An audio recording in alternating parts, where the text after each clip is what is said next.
दोस्तों आप देख रहे हैं लालटेन भोजपुरी और आप लोगों का एक बार फिर से लालटेन भोजपुरी चैनल पर स्वागत है।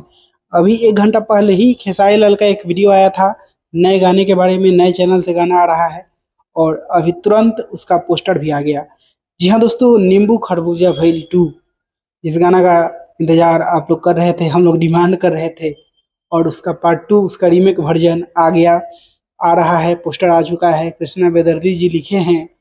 और क्या चाहिए आपको, इतना जल्दी शूटिंग, इतना जल्दी जल्दी में पोस्टर आना, आप लोग समझ सकते हैं। नए कंपनी से वो भी, और वेस्ट भोजपुरी से ये गाना आ रहा है और म्यूजिक आर्या शर्मा जी दिए हैं।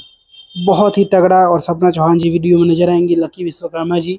वीडियो क्वालिटी में आप लोगों को कहीं से कंप्रोमाइज नहीं दिखेगा। और क्या बोले हम, पोस्टर भी रंगीन है, पोस्टर भी ज़बरदस्त है। आप लोग देखिए और शेयर करिए वीडियो को, और डिस्क्रिप्शन में लिंक है, जाके आप लोग उस वीडियो को भी देखिए। बाकी मैं मिलूंगा आप लोगों से एक नए वीडियो में, तब तक के लिए जय हिंद, जय भोजपुरी।